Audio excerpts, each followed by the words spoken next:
여러분 안녕하세요. 오후의 경제수다 김혜연입니다. 자, 한 주의 중반 수요일장입니다. 오늘 우리 시장 어떻게 흘러가는지 미국 증시부터 한번 살펴보도록 하겠습니다. 주요 3대 지수 혼조세로 마감을 했죠. 그렇지만 나스닥과 S&P 500 지수는 역대 최고치를 경신하는 기염을 토했습니다.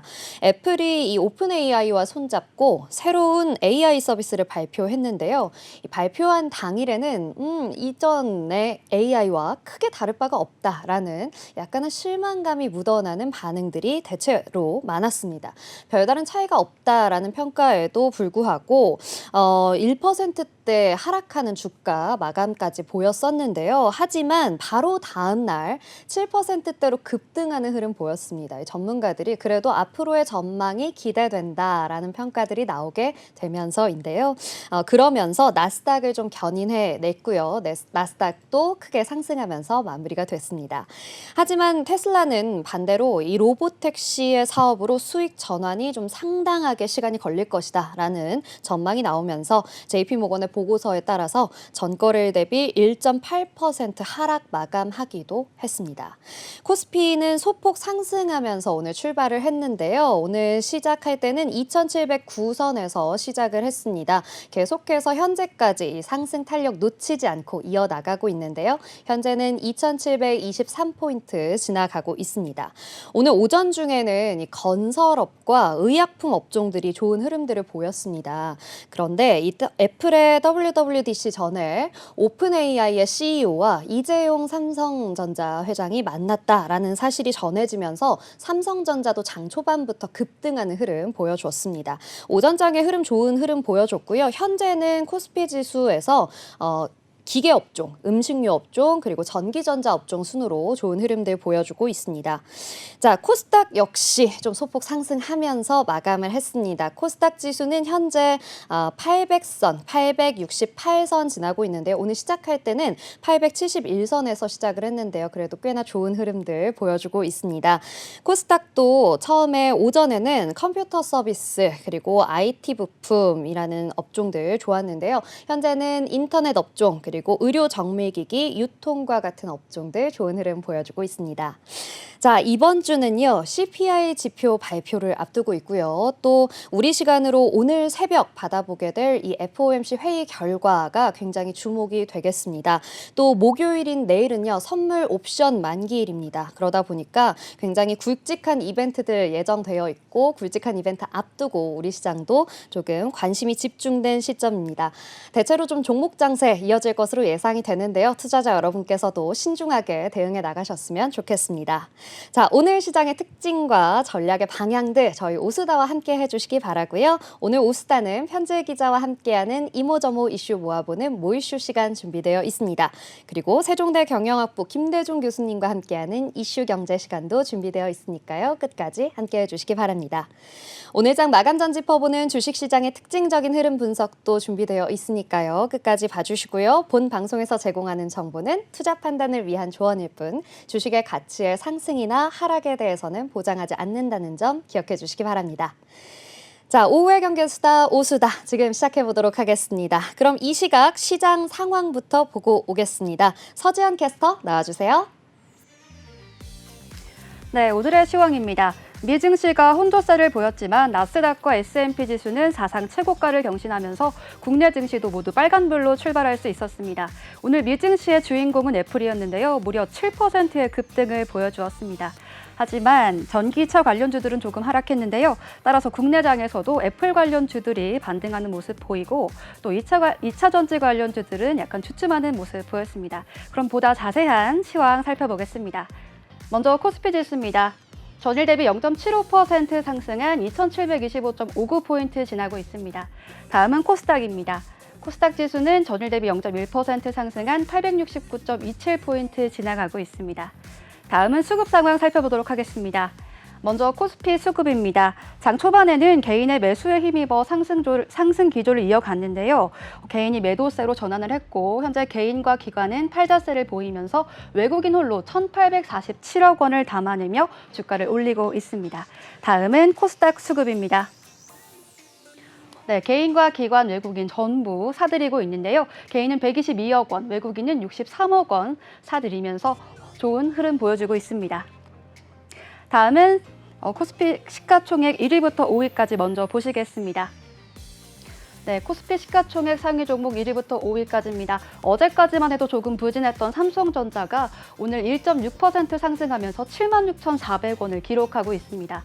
또 어제 SK하이닉스 52주가 신고가를 갱신했는데 오늘도 0.47% 상승하면서 21만 3,500원 기록하고 있습니다. 네, 혼조세를 보이고 있습니다. LG에너지솔루션과 현대차는 하락하는 모습 보여주고 있는데요. 삼성바이오로직스는 0.54% 상승한 74만 4천 원을 기록하고 있습니다. 다음은 코스피 시총 6위에서 10위입니다. 네, 역시나 혼조세를 보이고 있습니다. 삼성전자 우와 기아 둘 다 상승하고 있는데요. 삼성전자 우는 0.65%, 기아는 0.25% 상승하는 모습 보여주고 있습니다. 포스코홀딩스는 0.92% 하락한 모습 보여주고 있고요. 금융주인 KB금융주는 1% 넘는 상승 보여주면서 79,200원을 기록하고 있습니다. 다음은 코스닥 시총 1위부터 5위까지입니다. 네, HLB를 제외하고는 모두 파란불을 켰는데요. 2차 전지조인 에코프로 BM과 에코프로 모두 하락하고 있고요. 어제까지만 해도 52주 신고가를 경신했던 알테오젠 오늘 2.29% 넘는 하락률 보여주고 있으면서 27만 7천 원 기록했습니다. HLB는 2.91% 상승한 6만 200원 기록하고 있고요. 엔캠도 2.45% 하락한 27만 9천 원 기록하고 있습니다. 다음은 코스닥 6위부터 10위까지입니다. 다행히 전부 빨간불을 켜고 있는데요. 리노공업, 그다음에 셀트리온 제약 전부 2% 가까운 상승 보여주고 있고요. 클래시스는 오늘 무려 11.34% 기록하고 있는데 미용 관련 주에 대한 어떤 업황의 기대가 지속되면서 클래시스 오늘 11.34%라는 아주 좋은 기록 보여주면서 5만 3,500원 기록하고 있습니다. 레인보우 로보틱스도 0.85% 상승한 16만 6,300원 기록하고 있습니다. 시황센터였습니다. 네, 우리 시장 현재는 조금 혼조세로 흘러가고 있습니다. 하지만 코스피 지수 그래도 오랜만에 조금 탄탄하게 상승하는 흐름 이어가주고 있고요. 코스닥 지수 역시 소폭의 상승이기는 하지만 그래도 여전히 빨간불 좀 지켜내주고 있는 흐름입니다. 애플 효과가 정말 무섭네요. 우리 애플 관련주들은 오늘 정말 날아간다라고 이야기할 정도로 좋은 흐름 보여주고 있는데 2차 전지는 테슬라 효과일까요? 조금 힘을 써주지는 못하는 아쉬운 모습 보여주고 있습니다. 마감까지 우리 시장 끝까지 지켜봐 주시면 오스다와 함께 해주시기 바랍니다. 자, 그럼 저희는 다음 코너로 넘어가 보도록 하겠습니다. 이어지는 순서는요, 우리 편지혜 기자와 함께 오늘의 다양한 이슈들 모아보는 모이슈 시간 준비되어 있습니다. 함께 해주실 편지혜 기자 나와주셨습니다. 안녕하세요. 안녕하세요. 네, 그럼 첫 번째 이슈부터 만나보도록 하겠습니다. 윤석열 대통령이 투르크메니스탄을 국빈 방문했습니다. 첫날 일정부터 정말 많은 소식들이 전해졌는데요. 해당 내용 좀 설명해 주시죠. 네, 5박 7일 일정으로 중앙아시아 3개국을 방문 중인 윤석열 대통령은 현지 시간으로 지난 10일 두 번째 방문국인 투르크메니스탄에 방문해 정상회담을 가졌습니다. 윤석열 대통령은 협력의 지평을 미래지향적으로 확대해 우리의 호혜적인 동반자 관계를 더욱 심화, 발전시키겠다고 밝혔습니다. 한국과 투르크메니스탄은 1992년 수교 이후 에너지와 플랜트 사업 협력을 중심으로 관계를 발전시켜 왔습니다. 네, 92년부터 이어져 온 관계라고 하니까 꽤나 오랜 기간 동안 이 관계가 이어져 온 것 같은데요. 특히 그 중에서도 에너지 플랜트 협력이 주목받고 있다는데 과연 이 내용은 어떤 내용들일까요? 네, 양국은 이번에 갈퀴니시 가스전 4차 탈황 설비 기본 합의서와 키알리 폴리머 플랜트 정상화 2단계 협력 합의서를 체결했습니다. 이것을 통해 에너지 플랜트 협력을 더욱 강화하기로 했습니다. 특히 갈퀴니시 가스전은 세계 5대 가스전 중 하나로 현대 엔지니어링이 15년 만에 두 번째 수주를 위한 청신호가 켜졌습니다. 네, 가스전 그리고 플랜트 협력 점점 더 강화가 될 것이다라는 생각이 드는데요. 그렇다면 이 플랜트와 에너지 관련한 내용들 외에도 무역과 투자 촉진을 위한 협약도 이어졌다고요? 네, 양국은 무역 투자 촉진 프레임워크를 체결해 교역과 투자를 증진시키기로 했습니다. 이 외에도 투자 보장 협정과 세관 상호 지원 협정도 조속히 체결할 예정입니다. 이것을 통해 양국 간 경제 협력이 더욱 강화될 것으로 기대되고 있습니다. 네, 정말 경제 협력이 앞으로 더 탄탄해질 것 같다라는 생각이 드는데요. 이러한 내용들 외에도 사실 인프라와 또 신도시 협력도 굉장히 중요한 내용이잖아요. 이 부분도 좀 포함이 되어 있을까요? 양국은 인프라 및 신도시 협력 MOU를 기반으로 협력을 증진시키기로 했습니다. 조선, 교통인프라 확충 등에서 그간의 협력을 환영하고 추가적인 협력을 모색할 계획입니다. 특히 건설과 인프라 분야에서 양국의 협력이 더욱 확대될 것으로 보입니다. 네, 이 한국과 투르크메니스탄뿐만 아니라 이 한국과 중앙아시아의 국회의장 회의도 굉장히 중요한 협력 포인트로 언급이 되고 있습니다. 이 내용은 어떤가요? 네, 양측은 지난해 출범한 한 중앙아시아 국회의장 회의가 한국과 중앙아시아 5개국 간 협력 증진에 중요한 역할을 할 것이라고 의견을 같이 했습니다. 지난해 서울에서 제1차 회의가 열렸고 올해는 투르크메니스탄에서 제2차 회의가 성공적으로 개최될 수 있도록 긴밀히 협력하기로 했습니다. 네, 좀 연속성 있게 계속해서 회의가 좀 지속될 예정인 것 같다라는 생각이 드는데요. 사실 뭐 이렇게 여러 가지 문제들을 언급하고 또 회의하는 가운데 북핵 문제가 빠질 수 없지 않습니까? 이 북핵 문제와 또 한반도 정세에 대해서도 논의가 이루어졌다고요? 네, 윤석열 대통령과 투르크메니스탄 대통령은 북핵 문제의 평화적 해결과 북한의 완전한 비핵화가 한반도뿐 아니라 세계 평화와 번영에 기여할 것이라는 점에 의견을 같이 했습니다. 투르크메니스탄 대통령은 우리 정부의 비핵, 평화, 번영의 한반도를 위한 담대한 구상에 대해 지지를 표명했습니다. 네, 우리나라 정상이 이제 다른 타 국가의 정상과 이야기를 하게 될 때 사실 이 북핵 문제 또 북한의 이야기 반드시 빠질 수 없이 나오는 문제인 것 같은데요. 이 내용도 잘 논의가 됐다니까 다행입니다. 자, 그렇다면 윤 대통령이 또 새로운 협력 구상도 제안을 했다고 하는데요. 어떤 제안인가요? 네, 윤석열 대통령은 한 중앙아시아 K 실크로드 협력 구상과 한 중앙아시아 정상회의 개최 계획을 투르크메니스탄 대통령에게 상세히 설명하기도 했습니다.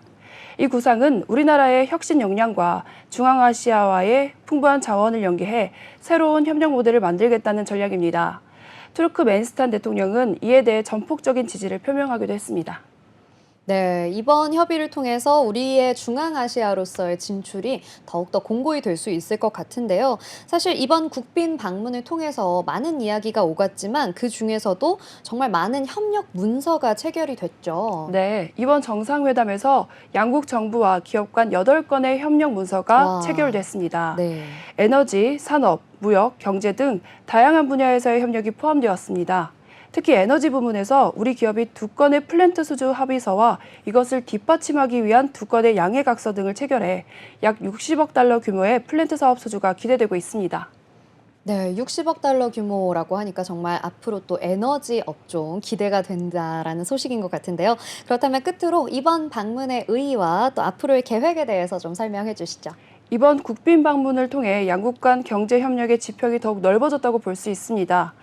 무역 투자 촉진 프레임워크와 다양한 MOU 체결로 양국 간 교역과 투자 환경이 개설될 것으로 보고 있습니다. 윤 대통령은 앞으로도 투르크메니스탄과의 협력을 통해 한국 기업들의 해외 진출을 돕고 양국의 번영을 위한 다양한 협력 방안을 모색해 나갈 계획입니다. 네, 이런 혁신 기술들이 또 발전을 할수록 에너지 확보에 대한 관심이 커지고 있기 때문에 아무래도 플랜트 기술에 대한 협력과 논의들이 주요하게 이뤄지지 않았나 싶습니다. 앞으로 또 좋은 성과로 돌아오길 바라보겠습니다. 그럼 저희는 다음 이슈 만나보겠습니다. 국내 대표 식품 전시회죠. 2024 서울국제식품산업대전 그리고 서울푸드 2024가 어제부터 경기 고양 킨텍스에서 열리고 있습니다. 올해로 무려 42번째를 맞이했다고 하는데요. 기자님, 이 내용들 좀 자세히 전해주시죠. 네, 서울푸드 2024는 지난 1983년에 시작돼서 올해로 42회차를 맞았습니다. 이번 전시회는 52개국의 식품기업이 참여해 역대 최대 규모를 자랑합니다. 아시아 4대 식품 전시회 중 하나로 꼽히는 서울푸드는 매년 많은 관심을 받고 있다고 하네요. 네, 정말 대단한 규모네요. 1,605 7개 식품 기업이 참여했다라고 하는데 전 사실 잘 모르고 있었던 전시회였는데 아시아 4대 규모라고 하니까 굉장히 또 뿌듯하다라는 생각도 듭니다. 자, 그렇다면 이번 전시회에서 특별히 주목해봐야 할 점이 어떤 게 있을까요? 네, 올해는 유럽연합이 주빈국으로 참여해 진짜 유럽의 컬러를 맛보다라는 주제로 다양한 프로그램을 운영 중에 있습니다. 네네. 유기농 식품 워크숍, 라이브 쿠킹쇼 등이 진행될 예정인데요. 미국, 태국, 중국 등 47개 시장의 250개사 식품 유통 바이어들이 한국 음식을 체험하고 수출 상담도 진행하고 있다고 합니다. 네, 요즘 뭐 사실 글로벌 시장에서 우리의 김밥이나 뭐 삼계탕 같은 불닭볶음면과 같은 이런 음식료품들 굉장히 또 주목받고 있는데 K-식품 또 더욱더 인기가 높아질 것 같다라는 생각이 듭니다. 그렇다면 이번 행사에서는요, 어떤 기업들이 좀 많이 주목을 받고 있는 거예요? 네, K푸드 홍보관에서는 최근 미국에서 큰 인기를 끌고 있는 올곳 김밥을 비롯해 오. 밀키트, 대체육, 전통 스낵 등 다양한 제품을 선보이고 있습니다. 특히 이번 전시회에서는 새로운 스타 식품 수출 기업을 발굴하는 데 중점을 두고 있습니다.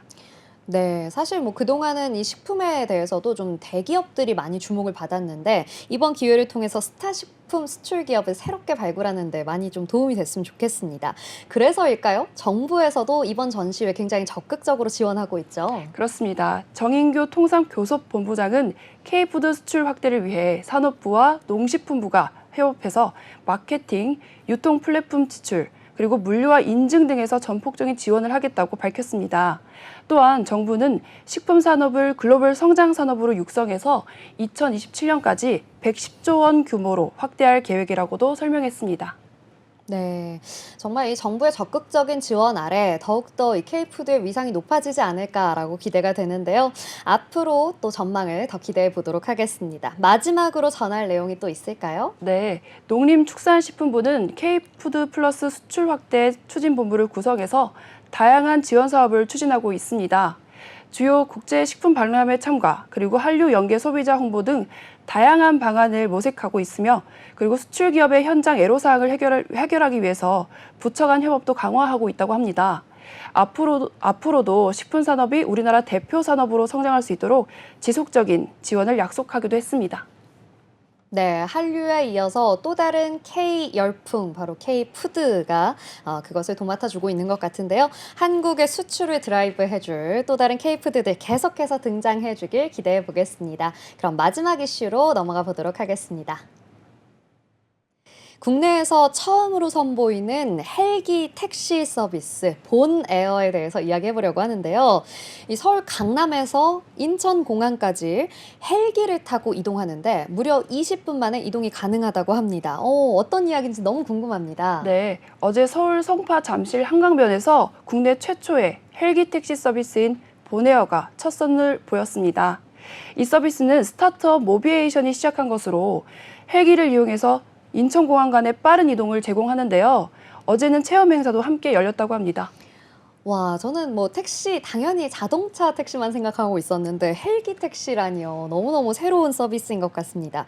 자, 이 체험 행사 어떤 점이 좀 인상 깊게 여러 가지 이뤄졌을까요? 네, 체험 행사에서는 미국 시코르스키사의 헬리콥터를 이용했다고 합니다.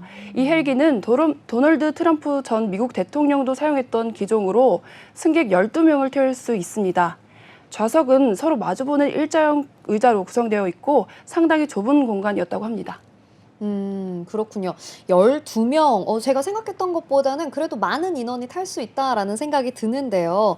좀 계속해서 이 헬기 택시가 많이 좀 상용화가 되면 좋겠다라는 생각이 듭니다. 굉장히 놀라운 소식인데 이 보네어 서비스 그렇다면 어떻게 운영이 되는 거예요? 네, 보네어 서비스는 애플리케이션을 통해 예약할 수 있습니다.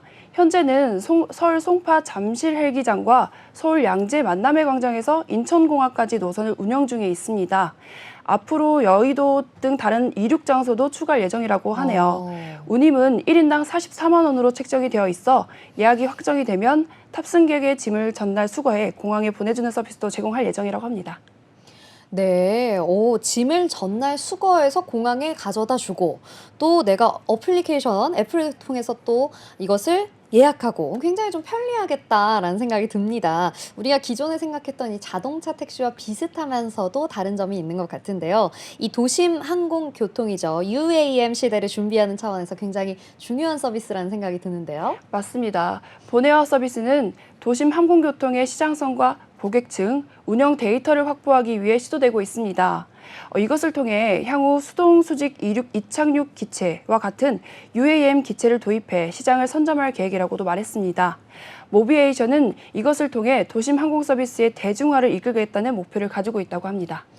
네, 정말 이 UAM 서비스가 이제 진짜 코앞에 다가왔다라는 생각이 드는데요. 아까 이야기해 주셨던 것처럼 좌석이 조금 좁았다라는 이야기 해주셨는데 서비스 운영 과정에서 좀 문제점들이 있었다고요? 네, 체험 행사 중에 그 엉뚱한 승객을 태우는 등의 운영상의 허점도 드러났다고 합니다. 헬기 탑승 인원의 신원을 확인하는 과정에서 실수가 있었고 이것을 또 향후 운영에서 보완할 계획이라고도 밝혔습니다. 네, 그렇군요. 이 기상 상황과 같은 변수에 대한 대비책도 필요할 것 같다라는 생각이 듭니다. 이에 대해서는 좀 준비가 되어 있을까요? 네, 기상 상황 등으로 비행이 좀 불가능해질 경우에는 고급 리무진을 좀 투입을 해서 고객의 불편을 최소화할 계획이라고도 말했습니다. 보네어는 앞으로 잠실에서 양재, 여의도에서 인천공항 등으로 노선을 확대할 예정이라고도 말했습니다. 또한 헬기 탑승 시 신분증 확인과 얼굴 인식 체크인 절차도 강화해서 보안을 철저히 할 예정이라고도 말했습니다. 네, 이 서비스, 이 도심 항공교통의 신호탄이 되지 않을까라는 생각이 드는데요. 어떻게 또 이 서비스를 통해 준비되고 있을까요? 네, 보네어 서비스는 도심 항공교통 시대를 준비하기 위한 중요한 발판이라고 보고 있습니다. 모비에이션은 이것을 통해 고객층을 확보하고 UAM 기체 도입을 위한 데이터를 축적하고 있습니다. 앞으로 전동 수직 이착륙 기체 도입 시 보네어 서비스를 통해 축적한 데이터를 활용해 시장을 선점할 계획이라고 말했습니다. 그렇군요. 이 보네어의 서비스 정말 기대가 됩니다. 향후 어떤 계획들을 좀 가지고 있는 걸까요? 네, 보네어는 이달 19일부터 실제로 헬기 운행을 시작할 예정입니다. 현재 중형 헬기 한 대가 운영 중인데 최소 8명 이상의 승객이 모여야 예약을 할 수가 있습니다. 모비에이션은 소형 헬기로 개인 대상 서비스를 제공할 계획도 있지만 현재 중형 헬기로만 운영을 하고 있습니다. 정부와 협업해서 그 소형 헬기도 운영 방안을 찾고 있다고 합니다. 와, 이달 19일부터요? 제가 예상했던 것보다 정말 빨리 시작을 하게 되네요. 기대가 됩니다. 이 서비스의 중요성, 그리고 또 기대되는 점들 어떻게 좀 분석을 해볼 수 있을까요? 네, 보네어 서비스는 도심 항공교통 시대를 대비하는 첫걸음을 열었다고 합니다. 이것을 통해 관련 인프라와 고객층을 구축하고 UAM 시대의 방향을 가늠해 볼 수 있을 것으로 전문가들은 분석하고 있습니다. 한국형 도심 항공 서비스를 열어서 국내 항공교통의 새로운 시대가 열리기를 기대하고 있습니다. 네, 이제는 정말 뭐 드론 택배부터 나르는 택시 같이 UAM의 시대가 성큼 다가온 것 같습니다. 앞으로도 이 부분 기대해 보도록 하겠습니다. 이렇게 오늘도 3가지 이슈 모두 이야기 나눠봤습니다. 함께해 주신 편지혜 기자 고맙습니다.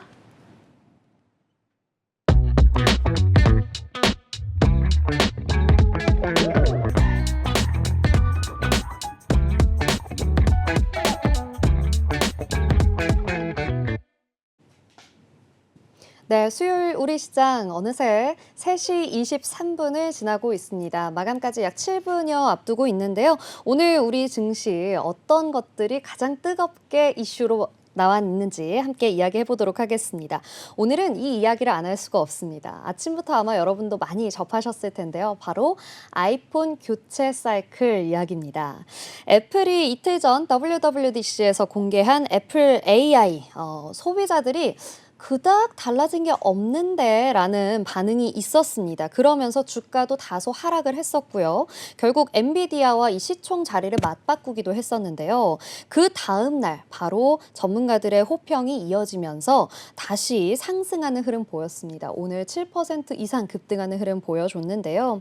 이 애플 AI를 이용하기 위해서는요. 현재 최신형 모델인 아이폰 15 프로 모델 이후의 모델과 M1 버전의 칩을 탑재한 아이패드와 맥 모델만 가능하다고 합니다. 이 M1 칩은요, 지금 현재 M4까지 개발이 되어 있는데 현재 신형 아이패드와 맥에는 M4 칩이 장착될 예정이라고 이야기를 했었거든요. 근데 M1 버전부터 탑재된 그 아이폰 그리고 아이패드, 맥 모델이 이 AI 기능을 사용할 수 있다라고 전한 것이죠. 애플에서 이렇게 이야기를 하다 보니까 기존 구형 아이폰 사용자들이 결국에는 이 신형 아이폰으로 교체하지 않겠느냐라는 수요가 예측되고 있습니다.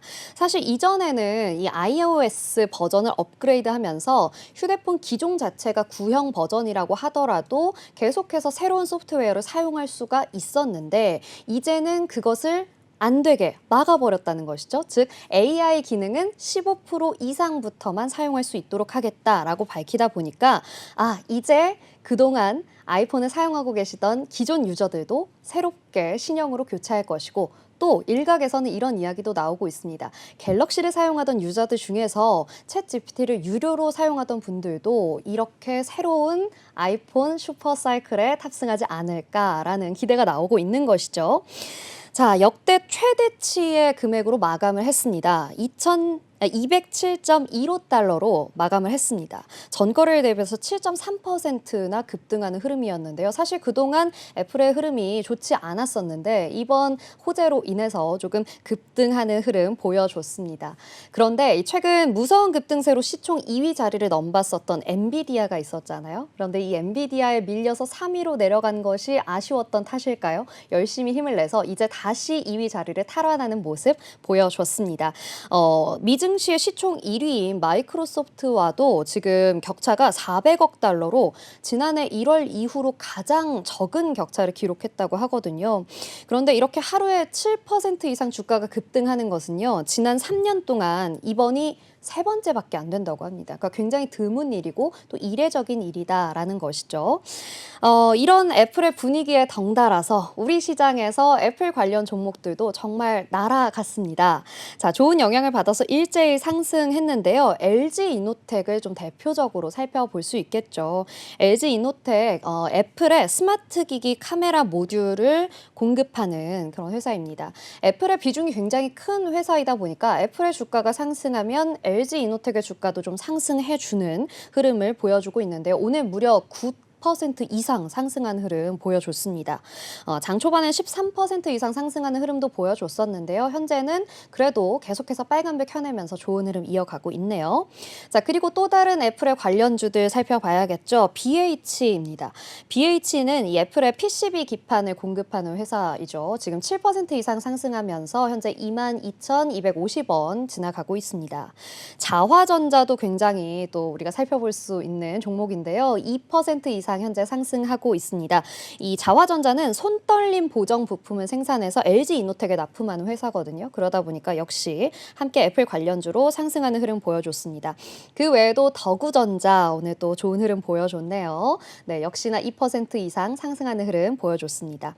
그리고 인터플렉스와 같은 종목들, 우리 애플 관련 종목도 오늘 정말 일제히 다 상승했다라고 봐도 무관할 정도로 좋은 흐름 보여줬습니다. 자, 이렇게 증권가와 전문가들 사이에서 대체로 다 매수 의견으로 그리고 목표가까지 상향하는 이런 모습들까지 나오게 됐는데요. 애플의 호재, 우리 시장에도 어떤 영향을 미칠지 계속해서 좀 지켜보셨으면 좋겠습니다. 자, 그럼 저희는 이쯤에서 오늘 우리 시장 상황 어떻게 흘러가고 있는지 알아보도록 하겠습니다. 시황센터 나와주세요. 네, 국내 증시 마감 준비하고 있습니다. 오늘 밤에 미국 5월 소비자 물가 지수가 발표되고 내일 새벽에는 FOMC 정례회의 결과가 발표될 텐데요. 소비자 물가 지수는 둔화되고 또 금리는 동결될 것이라는 전망이 이어지고 있는 가운데 벌써 국내 증시도 마감과 가까워지고 있습니다. 먼저 지수부터 살펴보겠습니다. 코스피 지수입니다. 전일 대비 0.78% 상승한 2,726.35포인트 지나가고 있고요. 또 코스닥 지수는 0.23% 상승한 870.40포인트 지나가고 있습니다. 다음은 수급 상황 살펴보겠습니다. 네, 장 초반에는 개인이 매수세에 힘입어서 상승 기조가 이어갔는데요. 개인이 팔자세로 전환을 하면서 개인과 기관이 팔자세를 보이고 있고 외국인 홀로 2,722억 원 사들였습니다. 네, 다음은 코스닥 수급 상황입니다. 네, 개인과 기관 쌍끌이 매도 장 중반에는 개인과 기관이 쌍끌이 매수하면서 외국인만 홀로 팔자세를 보였는데 지금 완전 반대가 됐네요. 개인과 기관은 매도세를 보이고 있고요. 외국인 홀로 259억 원을 사들였습니다. 네, 다음은 시가총액 상위 종목 살펴보도록 하겠습니다. 네, 먼저 코스피 시가총액입니다. 네, 삼성전자 어제까지만 해도 부진했었는데 오늘 1.73% 상승하며 76,500원에 장을 마쳤습니다. 또 SK하이닉스도 어제 52주가 최고가를 경신했던 것에 이어서 오늘도 1% 가까운 상승 보여주면서 21만 4,500원에 장을 마쳤습니다. LG에너지솔루션과 현대차는 하락 마감했고요. 삼성바이오로직스는 0.54% 상승한 74만 4천원에 장을 마쳤습니다. 다음은 6위부터 10위입니다. 네, 역시나 혼조세를 보이고 있습니다. 삼성전자 우 0.65% 상승한 6만 1,800원에 장을 마쳤고요. 기아는 0.08% 상승한 12만 2,100원에 장을 마쳤습니다. KB금융도 1% 넘는 상승 보여주면서 7만 9,300원에 장을 마감했습니다. 다음은 코스닥 시가총액부터 살펴보겠습니다. 코스닥 시가총액 1위부터 5위입니다. HLB를 제외하고는 모두 파란불을 켰는데요. 2차 전지주인 에코프로 BM과 에코프로는 1% 넘는 하락세를 보여주고 있습니다. 에코프로 BM은 20만 9,500원 하락했고요. 에코프로는 10만 1,300원에 장을 마쳤습니다. 네, HLB는 3.59% 상승한 6만 600원에 장을 마쳤습니다. 다음은 6위부터 10위까지입니다. 네, 전부 빨간불을 켰는데요. 오늘 클래시스가 11.97% 상승하면서 좋은 모습 보여주고 있는데 미용 제품과 관련한 업황에 어떤 기대가 지속되고 있으면서 53,800원에 장을 마쳤습니다. 지금까지 시황센터였습니다. 네, 잘 들어봤습니다. 우리 시장 오늘 좋은 흐름 보이면서 그래도 마감을 해주었네요. 자, 이렇게 빨갛게 마무리된 오늘 시장 중에서 조금 더 특징적인 흐름 보였던 종목 하나 살펴보도록 하겠습니다. 오늘 제가 여러분과 이야기 나눠볼 종목은 바로 로봇과 관련된 종목들인데요. 두산 로보틱스 이야기해보려고 합니다. 자, 두산 로보틱스 오늘 현재 마감으로는 6.9% 상승하면서 마감하는 모습 보여줬습니다. 장중에 7% 이상 상승하는 흐름 보여주기도 했는데요. 그만큼 오늘 흐름 좋았다는 이야기겠죠. 더불어 레인보우 로보틱스 역시 오늘 좋은 흐름 보이면서 마감을 했습니다. 두산 로보틱스 덕분일까요? 이 모회사인 두산도 오늘 10% 이상 상승하면서 마감을 했는데요. 바로 이 두산 로보틱스의 밸류업 기대감이 높아지면서 상승하는 흐름 보였던 겁니다. 그동안 좀 지지부진했던 로봇 업종 이제 조금 힘을 내주나라는 생각이 들고요. 계속해서 두산 로보틱스뿐만 아니라 로봇과 관련된 종목들 상승하는 흐름 이어져 갔으면 좋겠다라는 생각이 듭니다. 자, 그렇다면 이렇게 오늘 시장에서 특징적인 흐름 보였던 두산 로보틱스 그리고 레인보우 로보틱스까지 함께 알아봤으니까요. 저는 다음 코너로 넘어가 보도록 하겠습니다. 자, 이슈 경제 준비되어 있는 날이죠. 오늘 수요일입니다. 오늘은 어떤 이야기 함께 해볼까 했더니요. 정부가 내일 공매도 제도 개선 최종안을 발표할 것으로 보이는데 이 이야기를 한번 해보려고 합니다. 내년 3월 이후에 재개될 것이다 라는 전망이 나오고 있는데요. 이 개인 투자자들의 반발을 어떻게 달랠 것인지가 좀 관건이 되겠다라는 이야기 한번 해보려고 합니다. 공매도 제도의 문제점, 그리고 만약 이것이 다시 재개될 경우 우리 증시에 어떤 영향을 미칠 것인지 자세하게 이야기 나눠보도록 하겠습니다. 오늘도 이슈 경제 함께해 주실 세종대 경영학과 김대중 교수님 나와주셨습니다. 안녕하세요, 교수님. 예, 안녕하십니까. 네, 공매도 이야기 저희가 좀 빠르게 해봐야 될 것 같습니다. 내일 드디어 이 공매도 제도 개선안 발표가 예정이 되어 있는데요. 이 최대 관심사는 역시 이 재개 시점과 공매도 이후의 영향일 겁니다. 공매도 어떤 제도길래 우리 증시가 이렇게 민감하게 좀 반응을 하는 걸까요? 예, 공매도라고 하는 것은 이제 우리가 주식이 내릴 때 돈을 버는 걸 말합니다. 그래서 우리나라는 이제 불법 공매도, 주식을 빌리지 않은 상태에서 주식을 파는 것을 불법으로 간주합니다. 네. 그것은 뭐 우리나라뿐만이 아니라 미국이나 선진국에서도 불법 공매도를 인정하고 있습니다. 실질적으로 주식을 빌려서 잔고가 있는 상태에서 주식을 매도해야지 빌리지도 않은 상태에서 불법 공매도를 했기 때문에 문제가 되고 있고, 우리가 전체 공매도의 80%를 외국인이 차지합니다.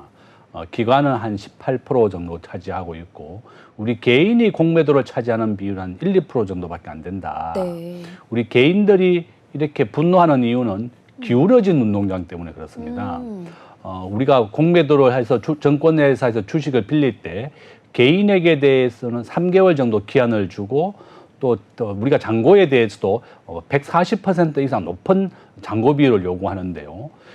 기관 투자가라든지 외국인에 대해서는 기간을 무한대로 주고 있습니다. 잔고 비율에 대해서도 굉장히 우대를 많이 해줍니다. 네. 바로 이런 이유 때문에 공매도로 인한 수익을 외국인들이 거의 다 가져가는 겁니다. 최근에 정부가 적발한 걸 보면 약 한 20개가 넘는 외국계 정권사가 2,100억이 넘는 것을 불법 공매도를 했습니다. 계속 추가 조사를 벌이고 있는데요. 우리가 지금 공매도를 하는 국내 정권사와 외국 정권사를 다 합친다 그러면 약 한 50개가 넘습니다. 이와 같이 외국인들이 공매도를 주도하고 있고 공매도의 가장 큰 단점은 코로나를 우리가 경험해봤지만 주가가 급락할 때 더 급락을 시키는 겁니다. 우리가 뭐 심한 종목은 80%까지 하락한 종목이 많았는데요. 이와 같이 공매도는 주식이 없는 상태에서 주식을 무한대로 팔기 때문에 이렇게 폭락을 시키는 것이 가장 큰 단점이고 우리 개인들도 아주 반대를 하는 이유는 대통령이 전산이 완비된 이후에 공매도를 재개하겠다고 했는데 최근에 금감원장이 뭐 빨리 재개하겠다든지 또 뭐 MSCI 모건 스탠리 지수의 편입이라든지 이런 이유 때문에 빨리 하겠다 이런 것 때문에 우리 개인들이 분노하고 있다. 그래서 전산이 완비된 이후에만 우리가 불법 공매도를 허용하는 것이 필요하다. 저는 그렇게 봅니다. 네, 결국엔 내 주식이 아니라 다른 사람의 주식을 좀 이렇게 빌려와서 거래를 하는 것이 공매도다라고 설명을 해주셨는데 그 안에서 생겨나는 다양한 문제들이 우리 주가에도 또 주식 시장에도 영향을 미치는 것 같습니다. 자, 그렇다 보니까 이 MSCI에서도 개선을 요청한 부분이 바로 이 공매도 제도입니다. 공매도가 우리 증시에 다시 좀 재개가 될 경우에 어떤 장단점이 좀 명확하게 보일 수 있을까요? 지금 현재 공매도를 금지시킨 나라는 전 세계에서 우리나라가 유일합니다. 네. 지금 우리가 글로벌 시가총액 비중을 보면 미국이 60%를 차지하고 일본이 6%, 그다음에 중국이 5%, 영국이 한 4% 이렇게 좀 순서대로 내려갑니다. 한국은 한 1.5% 정도 차지하고 있는데요. 이 가운데 우리가 거의 유일하게 현재 공매도를 금지한 나라는 한국만 유일합니다. 그렇군요. 왜냐하면 외국인들이 주도해서 공매도를 주도하고 있고 우리나라는 전체 상장 기업이 2,500개 정도 되고 매년 20개의 기업이 부도납니다. 약 1% 정도가 부도난다고 보면 되겠고 그런데 이제 공매도의 장점은 이러한 주가 조작이라든지 또는 이렇게 주가를 불공정 매매를 할 때 적정한 주가를 찾아주는 기능을 합니다. 우리가 라더견 사태라든지 많은 주가 조작이 적발됐는데요. 네. 한국에서는 주가 조작을 하면 평균 46억 정도 법니다. 그러니까 우리가 1년에 한 100건 정도가 주가 조작이 일어나는데 이러한 주가 조작에서 피해를 예방할 수가 있습니다.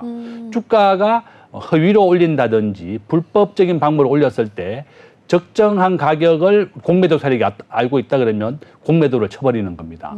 그러면 우리가 선의의 피해자를 막을 수가 있다. 네. 과도하게 주가가 라더견 사태는 때 주가를 10배 이상 올렸습니다. 바로 이런 것을 막을 수 있었다. 네네. 그러니까 공매도라고 하는 것을 금지됐기 때문에 이렇게 주가 조작 사태가 좀 재발했었고 우리가 주가 조작을 하면 평생 먹고 살 돈이 생깁니다. 한 50억 정도 벌기 때문에 네. 한국에서 주가 조작을 해도 재판을 받는 비율 한 10%밖에 안 됩니다. 그래요. 한국에서는 반복해서 주가 조작이 일어나는 이유는 워낙에 솜방망이 쳐버리기 때문에 그렇고 우리가 건도형 사태라고 잘 알고 있습니다. 미국에서는 이렇게 1조 원 이상의 큰 금액에 대해서 금융 범죄를 일으키면 징역 한 130년 때립니다. 아이고. 한국에서는 한 10년 안팎입니다. 그러니까 건도형은 길을 쓰고 한국에서 재판을 받게 해달라. 네. 미국에 제발 가지 않게 해달라. 이렇게 지금 노력하고 있는 이유다. 한국은 미국에 비해서 솜방망이 쳐버리기 때문에 이렇게 주가 조작이 반복해서 일어납니다. 그래서 우리가 공매도를 재개한다 그러면 주가 조작을 예방하고 이러한 불법적인 거에 대해서 우리가 막을 수가 있는 게 장점이 되겠고 단점은 앞에서 얘기한 것처럼 코로나 시대 때 우리가 경험했습니다. 네. 적정한 주가를 유지를 해줘야 되는데 공매도가 허용됐다 그러면 더 주가 하락을 가속화시키는 겁니다. 네. 급락을 시켜버리기 때문에 엄청나게 또 주식을 가진 사람들이 피해를 보는 것이다. 우리가 공매도라고 하는 것은 주식이 내릴 것을 예상이 됐을 때 주식을 빌려와서 매도를 해야 되는 겁니다. 네. 그러니까 우리가 주식을 빌리는 방법은 전화로도 빌릴 수가 있고 실질적으로 전산으로도 빌릴 수가 있고 여러 가지 방법이 있는데 외국계 증권사가 50개에서 100개가 넘습니다. 그러니까 외국인들이 본인들의 잔고 수량 3배에서 5배까지 불법 공매도를 한 겁니다. 최근에 적발된 것이 바로 그런 이유고 우리나라에서는 지금 불법 공매도를 하게 되면 뭐 형사처벌이나 민사처벌이 굉장히 약합니다. 그래서 이러한 처벌을 좀 강하게 해서 불법 공매도를 막아줘야 되겠다. 그래야만 주가가 또 적정한 시점이 되는 것이다. 그래서 공매도라고 하는 것은 장점이 있고 단점이 있습니다. 그렇지만 우리가 불법 공매도만큼은 막아야 되겠습니다. 네. 그 막는 것이 이제 정확한 잔고 시스템을 확인하는 것이다. 이러한 전산 장비를 다 갖춘 이후에 공매도를 제기해도 늦지 않다. 이렇게 네. 개인이 주장하는 거고 모건 스탠리 지수도 이렇게 한국이 공매도를 허용해주지 않는다 그러면 주식을 무조건 사야만 돈을 버는 겁니다. 그러니까 외국 기관들의 입장에서는 주식을 가지고 있는데 이러한 위험성을 분산시키기 위해서는 빨리 공매도를 좀 재개해달라. 외국에서 이렇게 요구하고 있는 겁니다. 네. 바로 그런 이유 때문에 공매도에 대한 얘기가 나오고 있는 거고 금감원장 입장에서는 그렇습니다. 미국에 한국을 세일즈하러 갔거든요.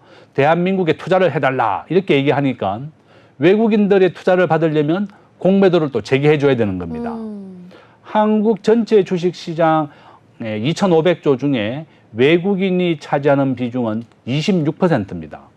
과거에 33%에서 약 한 7% 이상 하락을 했습니다. 네. 지금 공매도도 금지되어 있고 한국의 주식 전망이 또 밝지 않기 때문에 외국인들이 떠나고 있습니다. 외국인들이 떠나게 되면 한국의 코리아 디스카운터가 더 심화되는 겁니다. 그렇죠. 그러니까 또 외국인들을 떠나게 방치할 수도 없기 때문에 금감원장이 뉴욕에서 코리아 인베스트먼트 행사에서 공매도를 재개하겠다 이렇게 얘기했지만 요점은 일단 전산 시스템을 갖춘 이후에 네. 재개하겠다는 겁니다. 네, 그렇군요.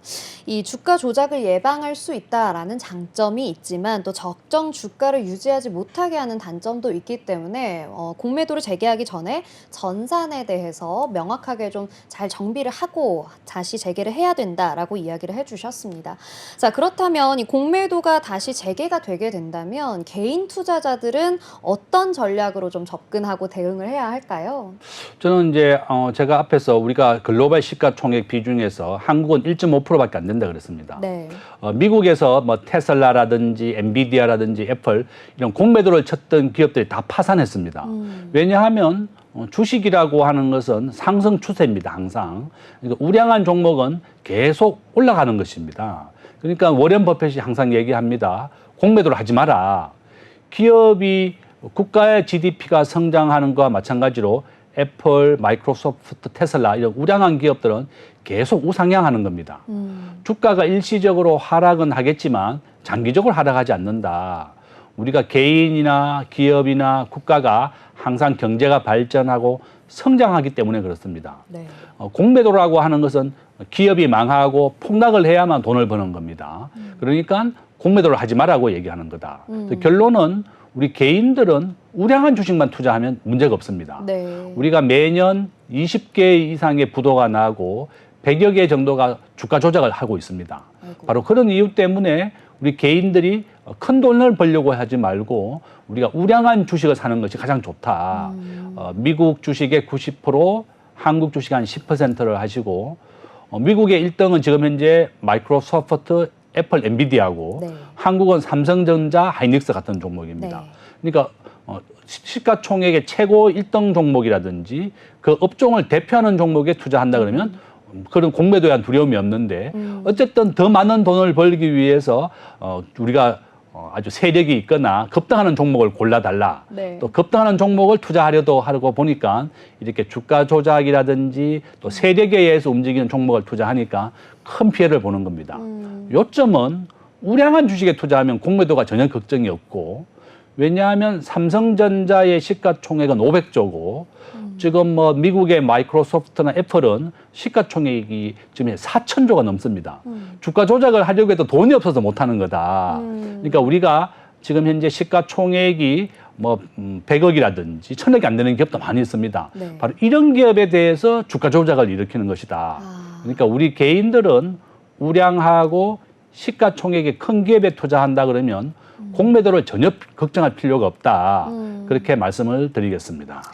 네, 그러니까 너무 한 번에 큰 금액을 욕심 부리지 말고 시총이 좀 큰 종목이라던가 아니면 우량 주식에 투자하는 방법으로 대응해 나가자라고 이야기를 해주셨습니다. 교수님, 그럼 마지막 질문을 좀 드려보도록 하겠습니다. 이 정부가 결국에는 이 시스템을 구축해서 제반 사항을 갖춰서 이 공매도 재개를 최종안을 발표하기로 예정이 되어 있지 않습니까? 교수님께서는 그렇다면 이 우리 증시의 건전한 공매도 안착을 위해서는 정책적으로 어떤 것들이 좀 필요하다고 보시나요? 지금 현재 우리가 정부가 하고 있는 방법은 잔고 시스템을 확인하는 것을 2단계로 나누어 놨습니다. 첫 번째 외국계 정권사 IB 인베스트먼트 뱅크라고 부르는데 네. 외국계 정권사가 국내 정권사를 통해서 주문을 많이 냅니다. 그럼 1차적으로 국내 정권사가 외국 정권사가 공매도를 냈을 때 잔고가 있는지 없는지 확인하는 시스템을 갖추는 겁니다. 지금 대상이 되는 정권사나 IB 기업은 한 50여 개 정도로 파악이 되고 있는데 이 전산 장비를 갖추는 데는 한 50억에서 한 100억 정도 드는 걸로 알고 있습니다. 네. 그러니까 1차적으로 정권사에서 잔고를 확인하는 거고 두 번째는 한국증권거래소에서 외국계가 공매도를 냈을 때 잔고를 확인하는 그 시스템을 다시 한번 확인하는 겁니다. 중앙잔고 처리 시스템이라고 부르는데요. 이와 같이 잔고를 확인하는 것이 바로 가장 급선무다. 외국인들이 주식을 빌리는 방법은 우리가 전화로도 빌릴 수가 있고 뭐 전산으로도 빌릴 수 있고 다양한 방법이 있습니다. 주식이 3일 결제다 보니까 주문을 하고 난 다음에 이틀이나 3일 뒤에 돈이 들어오는 겁니다. 네네. 지금 미국은 하루 결제가 당겨졌고 우리나라는 현재 3일 결제입니다. 그러니까 외국인들은 내가 주식을 어제 빌렸지만 아직 안 들어왔지만 그렇죠. 내일 들어온다. 네네. 그렇지만 이 잔고가 아직 안 들어온 겁니다. 네. 그러니까 정부는 이렇게 정권사에서도 잔고를 꼭 확인할 수 있는 시스템을 갖춘 이후에 공매도를 재개하겠다는 거고 우리 개인들도 바로 이런 이유입니다. 제가 이제 개인들에게도 공매도를 본인이 했다가 큰 피해를 본 사람을 만나봤습니다. 네. 본인이 에코프로라든지 배터리주가 10배 이상 급등을 하게 되니까 본인이 공매도를 직접 잘 모르면서 실행을 해봤는데 이런 배터리주가 10배 이상 오르게 되니까 본인의 그 피해가 수억 원까지 늘어났습니다. 그렇죠. 본인이 감당할 수가 없다. 우리가 주식을 매수해서 돈을 벌 때는 우리가 그 차익만큼을 벌지만 공매도로 인한 피해는 무한대입니다. 네. 그 주식이 얼마나 하락할지를 모르기 때문에 그렇고 반대로 상승을 했기 때문에 에코프로라든지 전지주가 급등을 하게 되니까 이 본인이 가지고 있는 돈에 대해서 엄청나게 큰 피해를 받습니다. 그래서 개인들은 가급적이면 공매도를 참여하지 않는 것이 좋고 네. 제가 앞에서 말씀드린 것처럼 우량한 종목을 장기 투자한다. 우리가 주식은 최소한 한 종목을 사게 되면 10년 이상을 가지고 있으라고 얘기합니다. 네. 우리가 주식을 사는 이유는 내가 단기적으로 뭐 한두 달 안에 돈을 벌 생각이 아니라 10년 뒤에 60세 이후에 은퇴를 한 이후에 노후 대비를 위해서 주식을 투자하는 겁니다. 그러면 그 기업과 같이 함께 간다는 생각을 가지고 해야 되겠다.